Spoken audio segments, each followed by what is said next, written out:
Hi everyone and welcome back. Okay, I took 2 days off to catch up a little and to give my back and shoulders a rest. I decided to let go of Harry's United Nations speech, at least on YouTube. Many other creators have already spoken out about his audacity to criticize the American Constitution and laws, and I doubt I can bring anything new on that to the table. In the background, however, I should have my email to the Nelson Mandela Foundation, the United Nations, and the South African government ready and sent off within this week. These email are a little more comprehensive than the ones I have sent already.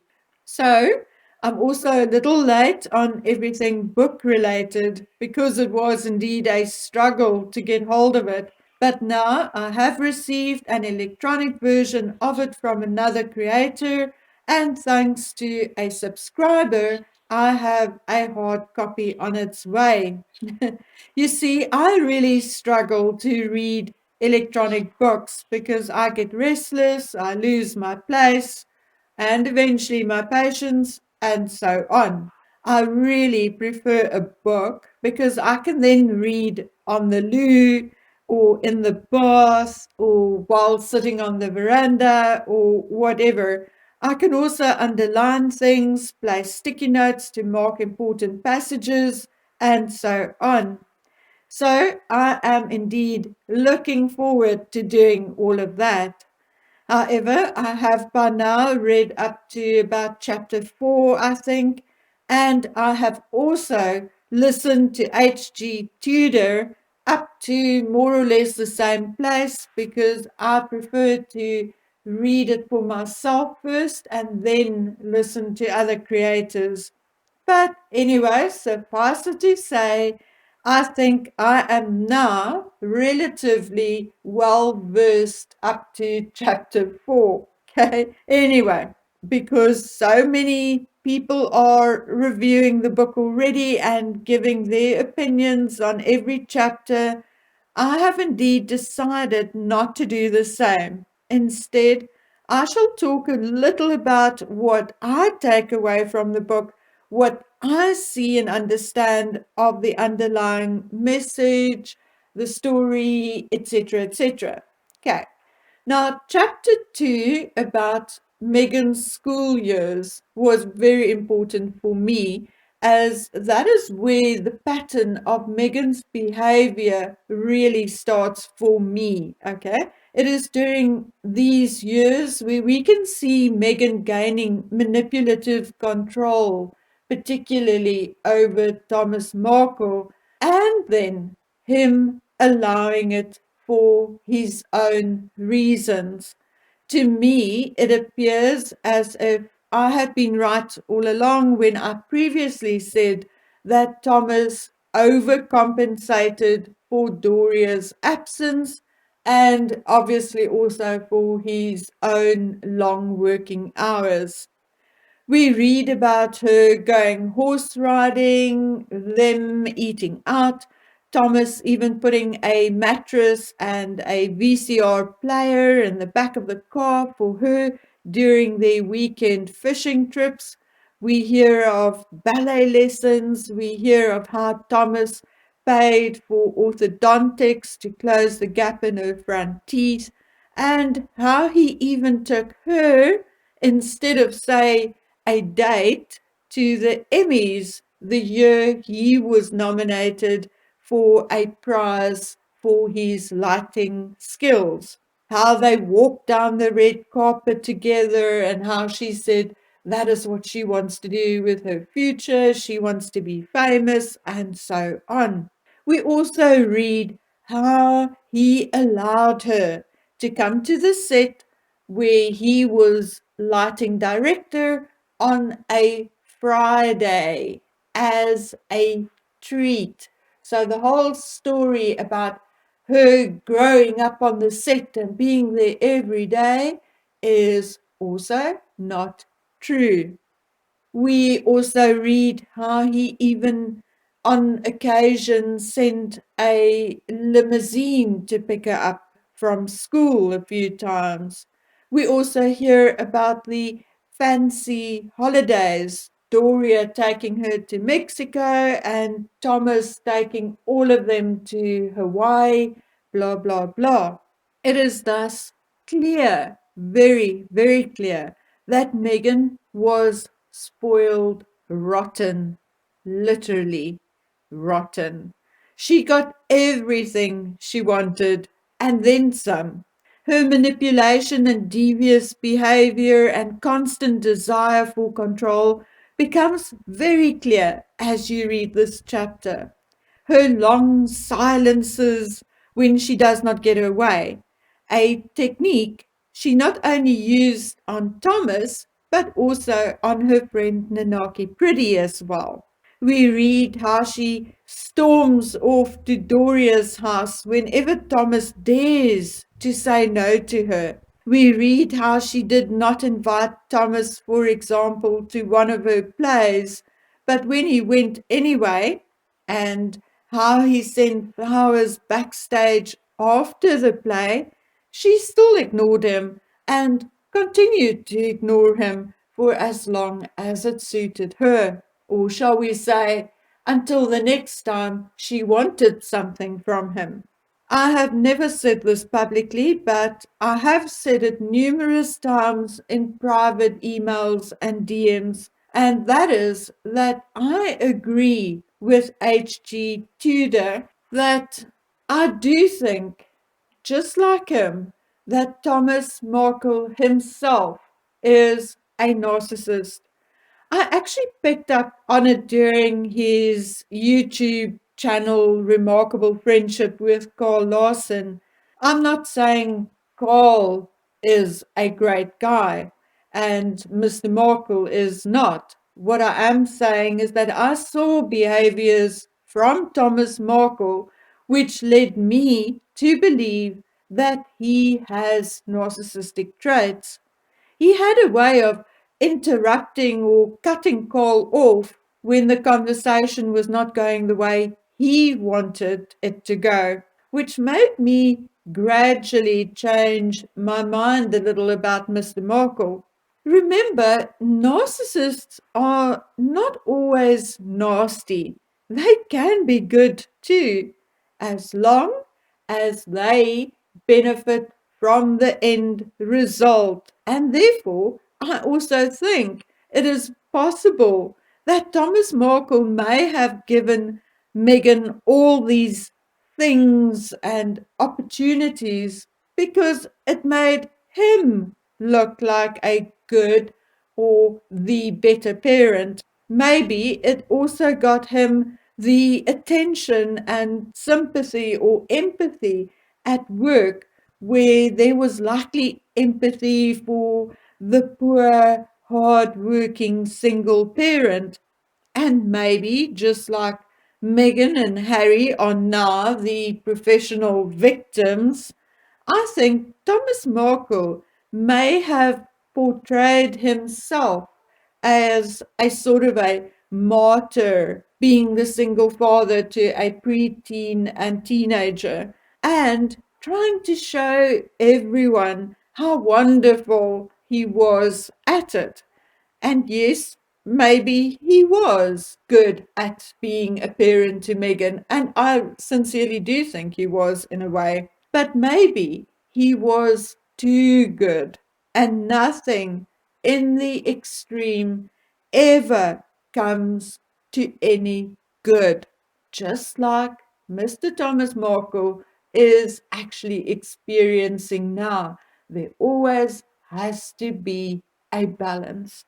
Something else I picked up on, and which I had not seen anyone talk about yet, is the fact that neither Doria nor Thomas ever taught Meghan the value of money. From what I got before during research and from this book, is that for Thomas and Doria and then Meghan, it was a matter of when we have money, we can have fun, and when we don't, we just go on to the next scheme, next job, or friend to get some. And that the thought of putting some money away for a rainy day did not feature much in any of their lives.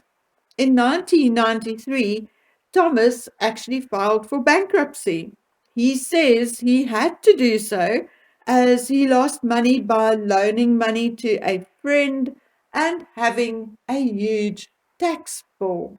Now, where I am in the book now, I do not see any reference as yet as to who the friend was or an explanation for Thomas Markle's huge tax bill. But I think the answer to both is Doria. We know Doria landed Thomas with that tax bill when she did not pay provisional tax for the travel agency he opened for her. And I think he loaned her money for a lawyer and obviously other things. Anyway, Thomas Markle says that his bankruptcy did not affect Meghan. As he had a good job and got paid very well, he continued to pay for her school, her drama and dance lessons, and anything else she desired. This, I think, was Thomas Markle's biggest mistake. A child needs to learn from an early age that sometimes there is no money for luxuries or frivolous things, or that sometimes you just can't get everything you see and like, and that you have to work for what you want sometimes, or in our cases, most of the time. Thomas even goes as far as to debunk another of Meghan's lies and said that she never had to work as a teenager and that he would not have allowed it. Now, why he said that he would not have allowed it, I don't know, because I'm sure many of us had a little part-time job as a teenager or student to earn ourselves some extra pocket money. You know, that extra pocket money that we needed for the pesky luxuries that we wanted. Okay. And then obviously there were some of us whose parents just could not afford to get us much, never mind luxuries. And we felt good being able to at least contribute something as teenagers. Anyway, I personally did not come from a poor family. My father never went into bankruptcy, but we all had to do something to earn our pocket money, whether it was to feed the chickens, make the beds, help with the bookkeeping, or help out around the butchery he owned. It did not kill us. It made us stronger and much, much wiser. Both my daughters waitressed over weekends once they reached the age of 16, and I never forced them to. They wanted to because there were things that they wanted that mommy didn't necessarily want to buy them. Okay? Anyway, so it is safe to say that Meghan lived the life of a spoiled little rich girl, even though she wasn't really a rich girl. Okay? But isn't that what she went on to do later? Yes, it was, but we'll talk about that in another video. For now, we're going to conclude with the fact that Meghan Markle never learned the value of money from her parents, and that is exactly why we now see her in very expensive clothing, for instance, which she does not really look good in. Okay? All Megan knows is that the more money she can lay her hands on, the more she can spend.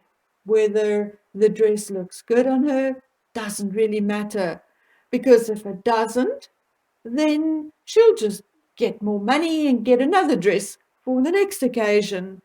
There is no planning, no insight, and definitely no value.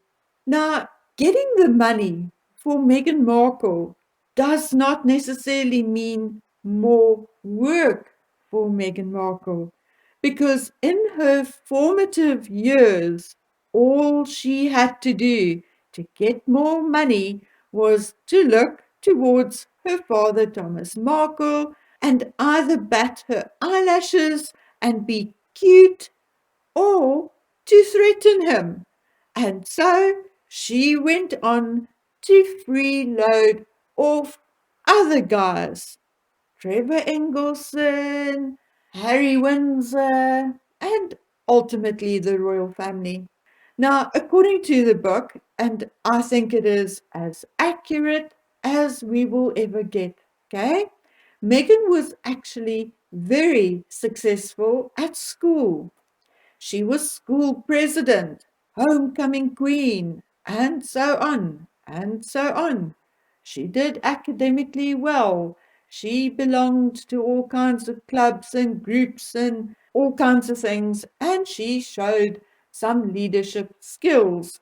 Now, she was friends with Nanaki Pretty and another girl, but when we look at who else she chose as friends, it's already an indicator of what was going to happen in her future.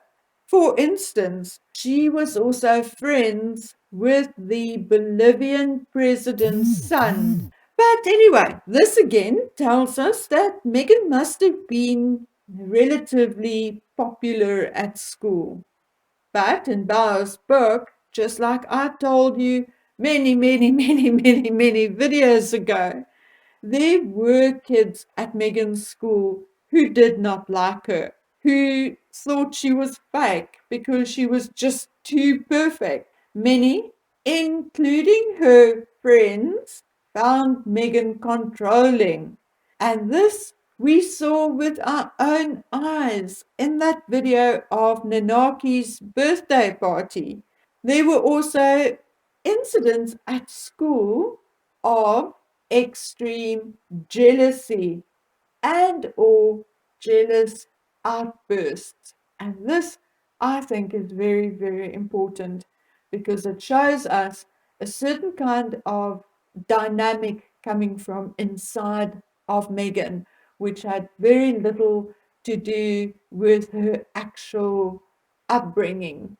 Anyway, guys and girls, insofar as Meghan's childhood is concerned, there is nothing in Thomas Bowles' book which really comes as a surprise to me, at least.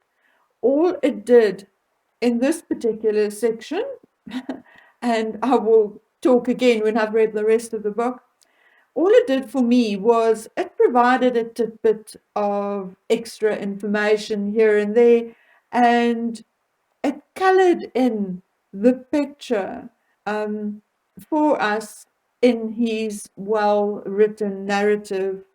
As for her college years, I don't think Bar had that many or good information here where that is concerned. And obviously, Mr. Markle wasn't around to tell anyone later years what happened. We learned that Meghan's first choice was Princeton, but she was rejected. At Northwestern, she met, amongst others, Lindsay Roth and Linnell Foster. She also dated Steve Lepore and a couple of others.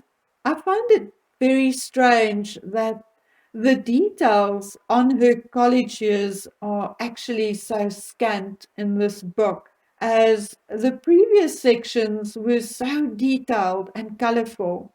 Tom Bowers says that she wanted to study theatre and international relations, but he does not go into what she actually graduated with or much of anything about those college years. And as Paula, Emma, myself had told you, at Northwestern those years and now, it is not really possible to have a double major in theatre and international relations, not in the period of time that Meghan did it, because it doesn't come as a package that you can select. If you wanted to do a major in theatre, you would finish that in your 2 to 3 years, and then you would have to go back to do the extra subject of international relations to gain your second major. Had it come as a part of a package, she would have been able to do it in 3 years, but it doesn't, and it still doesn't. Anyway, if I look at her now, the other thing is if I look at her record from Northwestern, okay, the results page, it does not indicate that she earned herself a double major either. Any case, I have it on record that she had two different addresses while she was at college. I know that she had a fake ID to get into clubs and to buy drinks. And this I know to be true because I actually have it on record, okay? And I know who and where it came from, okay? And there's no way those persons are going to tell a lie to me and others. However, Mr. Bauer does not have it in his book. It is also said that she got a job at a gentleman's club during her time at Northwestern. However, Tom Bauer seems to skip over a lot of these things, and all we got from this is that she continued doing or taking part in charitable efforts like the Glass Slipper Project and a 30-hour dance marathon and so on. However, what is clear from this part in the book is that she had shifted her attention and manipulation of her father onto other young, and in brackets not so young, men. Something which I thought was rather funny was that she started calling and introducing herself as Rachel during her years at Northwestern, which is fine, because that was her first name. But it soon dawned on those who knew her that the TV program Friends was the actual reason why all of a sudden she preferred her first name, because one of the main characters, of course, in the story is that of Rachel, played by Jennifer Aniston. So that is something I did not know about and what I read in the book, and I thought that was rather funny. It was also the period when it became clear that Meghan was already on the hunt for a mate, okay, preferably a rich one. It appears that she had already learned to use her sexuality to get what she wants. Mr. Bauer does, however, not explore where this kind of behavior originated from. But in my opinion, Meghan basically just replaced her father with these other men, and because these other men were not her father, this led to promiscuity, in my opinion. We also read that Thomas Markle paid the $6,000 fee for Meghan's Actors Guild card, but later you will read that Meghan allowed for it to expire at some point. Again, showing Meghan's lack of responsibility and accountability and how little she actually values money, but not in a good way, not like you and me who may not cry over a broken glass because we will say, "Oh, we'll just go buy another one tomorrow." No, no, no, we're not talking about that kind of thing. For Meghan, the way she devalues or do not value money is in the wrong way. Meghan will always want more than anyone else, but Meghan will never know how to keep that money or how to maintain that balance in her bank account. And that, unfortunately, is because she was never taught how to do it. For Meghan, just like for her father, and apparently for her mother, it is easy come, easy go. Okay, guys and girls, like I said, I'm not going to concentrate on the book alone as I fear that it may end up being a distraction and that other more important things may pass us by in the meantime. So for now, I'm going to thank you for your time and thus, please take care of yourselves until we meet again on the next one. Bye.